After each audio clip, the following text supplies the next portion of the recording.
latest episode of Enterprising Minds. Alex and Dave here with you today. We are going to be riffing on a topic that I've been thinking about quite a bit, lately as I've been experimenting with different things. And Alex is coming in blind, so we'll find out what his reactions are to my ranting. But so, the big news recently is the ChatGPT 5 flop, entrance, whatever you want to call it. I don't necessarily think it's a flop. But like most ChatGPT stuff, they're bad at rolling things out. They're engineers. They're not marketers. You can tell. And then I've been experimenting with automating workflows, like trying to be smarter about leveraging these tools in a new way. But then also realizing all of the kind of pressure that's being put on people when you go and look at LinkedIn or YouTube or anything else, even if you're just trying to, make yourself better, smarter marketer.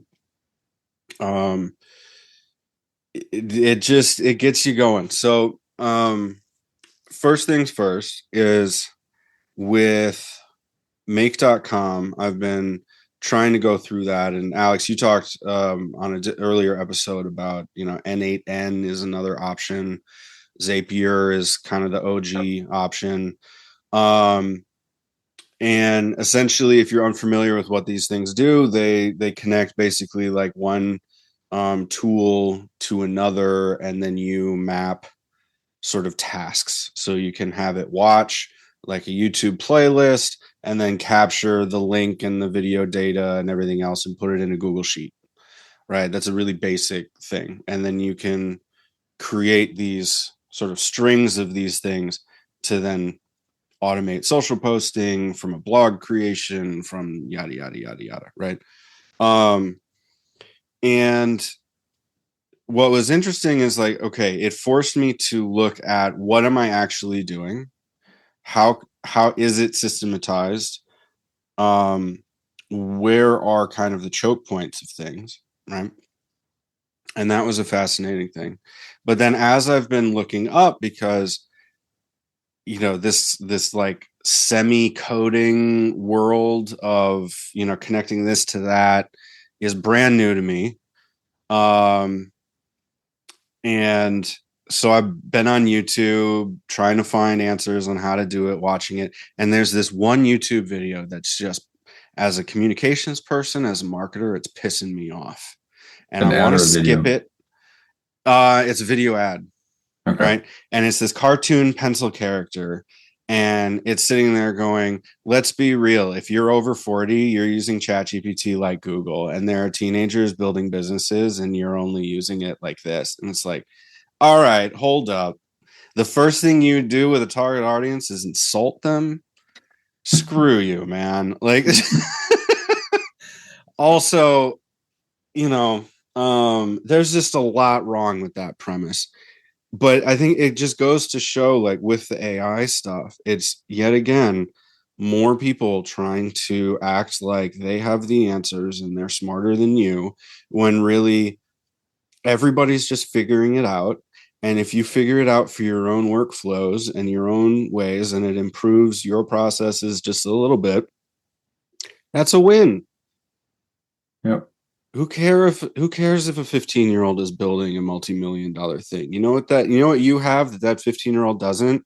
Friends. So go through and do that. And have a more balanced life and just figure it out. Right. So anyway, I'm going to step off my platform. And now that Alex is nervously drank out of his water bottle, we'll get your opinion. Yeah, no, I was just going to say kind of similar thing. You talked kind of the pre-show about kind of the FOMO that's being put on marketers right now, of you're missing out because you're not doing a complete AI-based workflow for everything. Right. And that's such a false assumption because one, every time you have any of those workflows or anything like that, they take a ton of time to build it and to Right. troubleshoot it and to fix it. Like I was trying to have ChatGPT recently do like meta descriptions. I had like, I don't know, maybe 10 of them to do. Right. And it was just, I was thinking, great, I got the URLs. I'm going to throw them into ChatGPT. It's going to create a meta description. It's like, okay, under 155 characters, has to have a call to action, da da da da da, right? Yeah. And it responds with the exact same meta description for all of them. And I was like, okay, also make it unique. Right. Like, just like, did I have to say this? I guess I had to. I said, with best practices and stuff like that, but apparently unique didn't trigger. So then it spit them out, and some of them were like 10 characters and some of them were 200. And I was like, no, I said 155, like Right. max, like between 50 and 155. And then eventually we came to the point of like, maybe I should just wrote it myself. I mean, this is getting ridiculous. And then Right. it was too small to get like a scale kind of benefit efficiency kind of gain off of it because of that iterative aspect of it. And then that's the other piece is like work is very custom. The random scenarios that you hit are going to be different than the ones that I'm going to hit in my same day. And even if we're both talking website, content strategy, whatever, blog posting, Right. you try to really refine it down, it's still different. So none of these tools are going to be able to be applied in the exact same way. Instead, it's going to have to be custom to your needs and approach. Hmm. So this whole like fear of missing out kind of thing is like there's so many. I mean, speaking of like that ad, there's so many assumptions being built into that. I Right. mentioned before how hard it is to find an AI tool that will redo the design of an existing website. There's tons of Hmm. them out there that will give you a brand new website because that's easy. There's no requirements. And the little prompt that you put in are the very light requirements that exist, and it spits out a site, and the site therefore hits all of your requirements.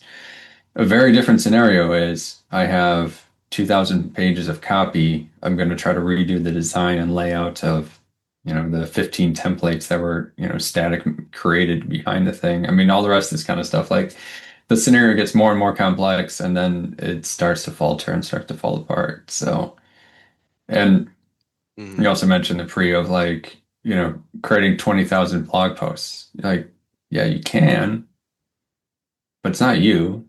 It's not your personality. It's not your level of, quality that you would expect to be associated with your name.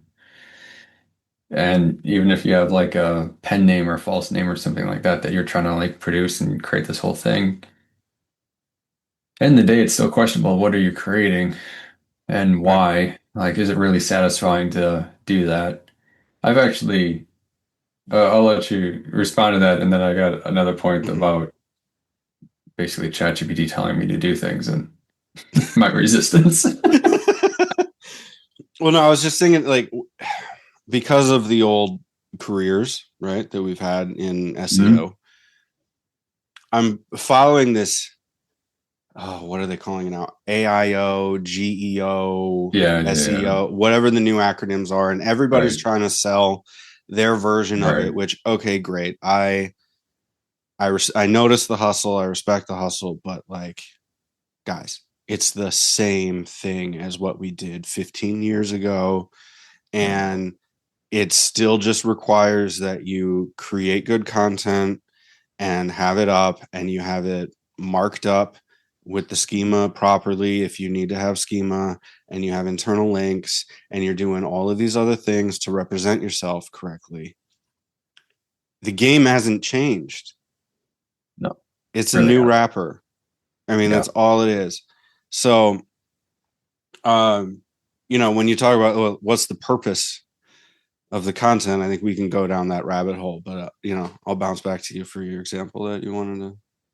Oh, I was gonna go in a slightly different direction of just some of the technical like troubleshooting that I've been doing with ChatGPT has been Hmm. helpful. However, I do notice, and this is my own personality too, I don't like being told what to do. Yeah, I like to exactly. have my own like there's an aspect of I realize of my personality that I am a self-driven person, Hmm. which has negative aspects to it. Of one, I need a good goal to be running after, Right. or at least a defined goal. If I don't have one, that's hard for me. Same. And then two, I like to figure out my own process of getting there. That's why like agile methodology of, you have in its true sense, you have a product owner who states this is the outcome we want, and then the Hmm. team goes at it however they do. They come up with their method. You don't, prescribe a method that they have to follow. You don't give them 10 steps or even like 3 steps to start with. You say, this is what we're going after. You do you. Hmm. That works for me because I like to go at things my own way because if I understand that goal, I'm going to drive toward it in my own way. Right. Difficult, more difficult, at least for me, then to have, um, software or anything, honestly, give me the step-by-step design of how exactly something needs to be built. And of course, it makes mistakes and has problems and stuff like that as well. Hmm. And there's a piece of me that always resists that because I'm not being creative and learning by troubleshooting myself. I'm not figuring it out my own way of kind of giving my own hands-on approach. Instead, I am the robot to the piece of software. I'm just following its instructions step by step instead of, hey, where do I think I need to find this, in particular, report, graph, whatever, where should I look? Well, let me look around. Yep. Under here, no, under here, no, under here. Okay, that makes sense. Next time, I'm going to remember that. Right. If I'm just following instructions, though, I'm just clicking the third one from the right and going down two and clicking it. Like it's not bringing it into my repertoire as the same way. So then I start to struggle with I'm not actually learning this tool. I'm not gaining skills that I can use next time or even different job, different project, different whatever, different scenario. I don't have the skills. I'm not building them up in the same way if I struggled through it and built it myself the first time around. Right. So And that's that's a one of little those bit, problems with the efficiency idea, right? I mean, we've always yeah, talked about productivity and efficiency. And if you ever do anything for the first time, it's always going to take you longer because yeah, you're learning. right. Takes That's you to the whole school. thing of expertise, right? Yeah. Yeah. But you're kind of shortcutting some of that expertise by going too much on the tool heavy aspect of it. Hmm. Like creating a fantastic blog post off of, your prompt is way different than learning how to write like that. Right. Like if you gave it a good first draft at the beginning and then say, critique this, give me advice on it, and allow me to fix it and update it, like you would be learning how to write really good quality Right. content. Right. Or you can throw out a ton of slop really, really fast. It was interesting with ChatGPT 5, my experiment, one of the experiments I had for it. And since the release, I've actually been finding myself going to Gemini more. And Oh, what? I have to figure out why. Yeah. Um, and so that's sort of a red herring, but I'm gonna put that out there. So I wanted to write a newsletter, which go subscribe to Pathways. You'll see the link in the description.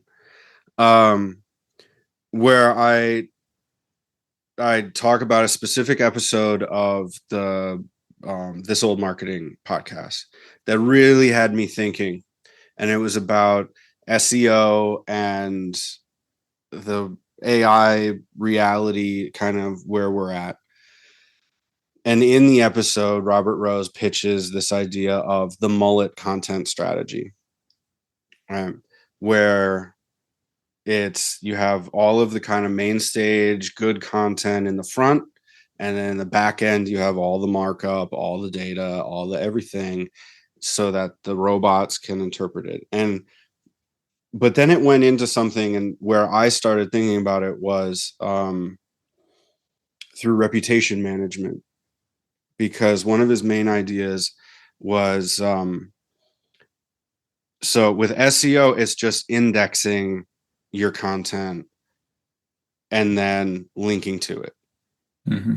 There's nothing there, right? But AI is interpreting everything you put out and then delivering it. So you're essentially adding this reasoning engine or this perception engine in between you and your customers. So now the content you wrote 15 years ago that may not have aged well, or you were young in your career and didn't quite understand the nuances, so you look kind of silly for saying it. um, all of that content is now being used as data to shape the perception of you, Hmm. the creator, and what it is you stand for and what it is your company, if the company is the entity, what it stands for based on all of these years of data that it's been creating, right? Yeah. And so Yeah. I was thinking about that, and I said, hey, here's some like here's the podcast that really got me thinking.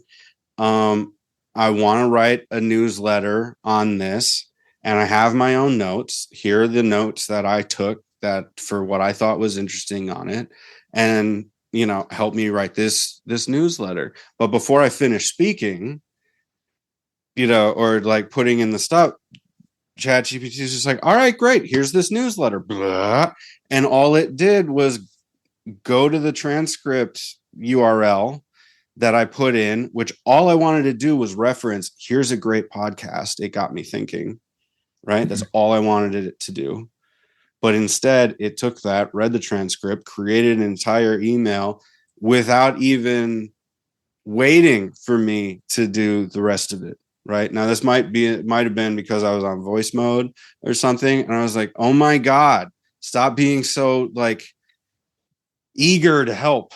Like, just wait, and like I finally had to like cut it off and say, do not interrupt me, do not do Yeah. do all of these things where it's just like, I'm not interested in your own thoughts. Don't ever give me that clicking noise in the background. That is so distracting. I don't need that. I don't want that. And like, um and it was this whole thing. So I stopped, and I'm like, all right, screw it, I'm gonna write it myself.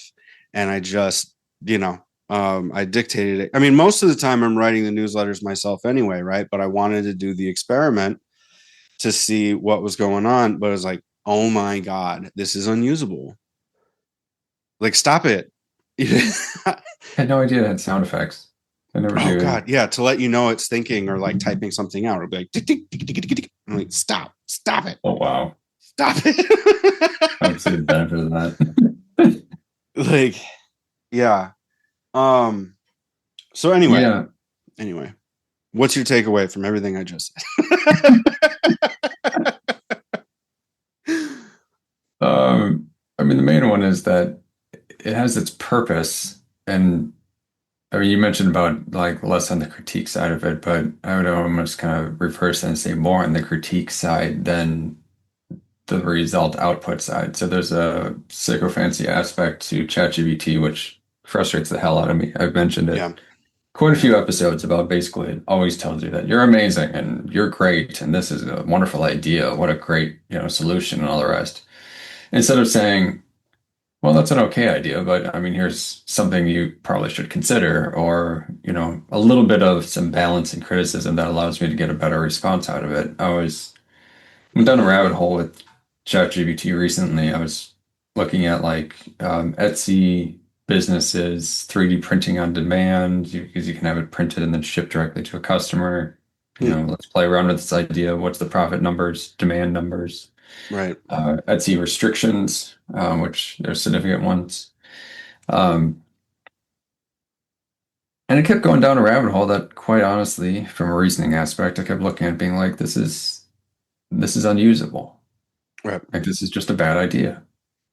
And instead of doing that, it kept trying to like appease me of like, oh no, this is great. But we could do that. I mean, it's like it's trying so hard, it's so eager, but at the same time, it's like, no, I'm looking for realistic financial numbers. That's a whole exercise. It was basically just a scenario Right. and to see if it's a viable method and if it isn't. And quite frankly, it isn't. Like, no. Right. Or you're putting out some really crap product, which is the other side of it, because it doesn't really understand the reputation side of it either. Of if you were to put out this piece of content associated with you, Hmm. or you go down this rabbit hole of auto response to sales inquiries or really junky products online, those are bad. Yeah. Those are just objectively bad. And it could suggest, quality methods because like, oh, your ratings are going to be really bad on this unless you were to, be creative about it. And here's some ways to do it. It doesn't push back like that. And Hmm. then it's not education. It's just a little, task rabbit running off and, your little gopher. It does what you asked it to do, but Yeah. you're not building reputation, you're not building expertise, you're not building towards something greater. You're staying at that flat same level that you're at right now. You're just doing it faster Right. sometimes. Right. And what's interesting when ChatGPT opened up the like custom instructions, Yeah. remember like way back, Yeah. one of the first things I did was stop communicating to me like you're Californian coders. I don't like it. It's too optimistic and just I don't trust it. So stop it. Hmm. It's No, like, there's okay, a I won't be so positive. I'm like, thank you. Now it's more trustworthy. yeah, I mentioned before that Monday one that ChatGPT or like Hmm. OpenAI produced. It's a very dark one, but honestly, I respected it more and got more value out of it Right. because it wasn't so chipper all the time about every single task. Instead, it was much more critical. And I was like, yeah, it's funny. They always talked in college and high school, like, oh, one of your main skills is going to be, in the future, no matter what, it's going to be critical thinking. And I was like, it seems like such a, like, what, common sense? Like, that seems like there's such a weird phrase to say, like, oh, critical thinking is going to be a Hmm. main skill. And then you look around the room with who you're graduating with, and you're Yeah, like, and then it kind of yep. makes sense.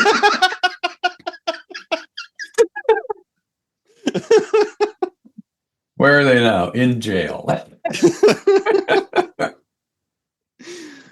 Oh God. Yeah. Yeah, no, and that is still a missing point. Really interesting. I mean, just sorry, I just want to go down the rabbit hole a little bit of what you're saying about the reputation online aspect of Yeah. Yeah. in the future, which might be today, you could look at an applicant for a job and say, ChatGPT, who is this person? Are they any good for this job? Here's the job description. What do they Or think of this knowing topic? exactly, or knowing what you know about my company, are they a good fit? Um, or are they not? Like, show me a Yep. pro con list of these 15 different people's resumes and also what you find on them online, and now compare them and see if they're going to fit. And it's like, no, your culture is more like this and they're more like this. I mean, be tough. I've heard of some of this. This was about 2 years back of some developers feeling like there's an online profile of them that's being used based upon their job search. And there was a little bit of evidence and quite a bit of assumption. But if you think about like GitHub, it's a little bit more username focused, so you'd have to prove ownership or Right. validity that you actually are that person. Um, but there is ways to have evidence online. Harder for SEOs because a lot of times, I mean, you're editing a page, you're not writing it, you're doing edits to it, changes to it, but you're not going to sign your name on it.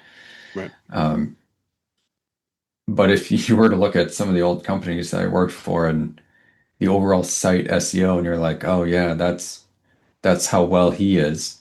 No, Hmm. the constraints in, political games and technology and CMS and all the rest that I wasn't able to change. I don't want that held against me. Right. Well, and that was yeah. I mean that's always been the problem with like influencer marketing or celebrity endorsements as they were called before Yeah. everybody was famous.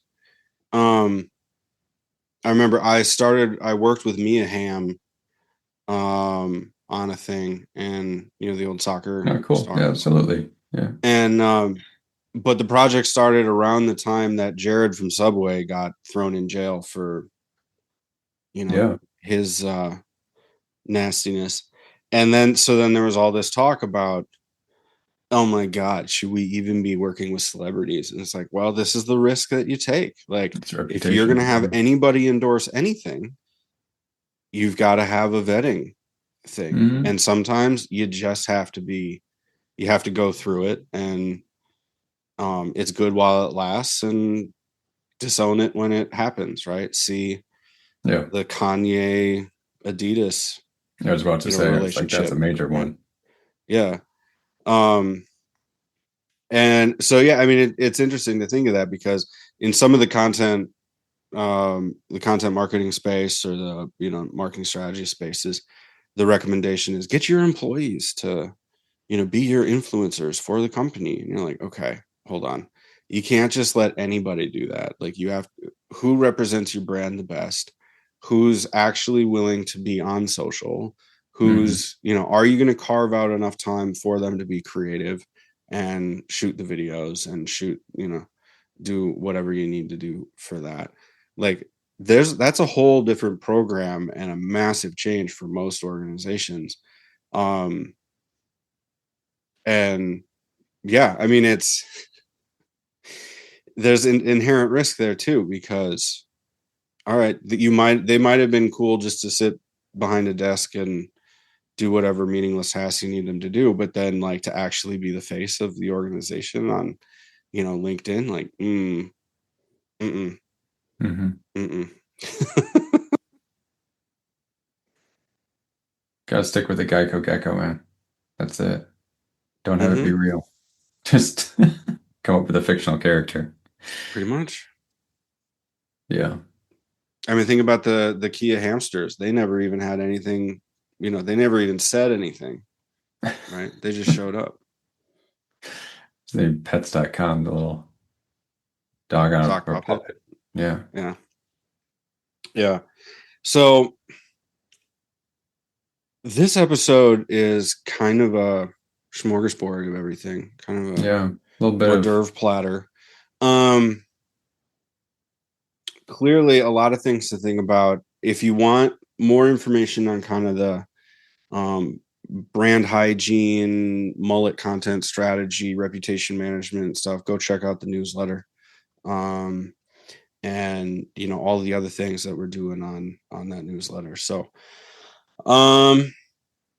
yeah, we will see you in the next episode, and lots to think of. Lots to think of.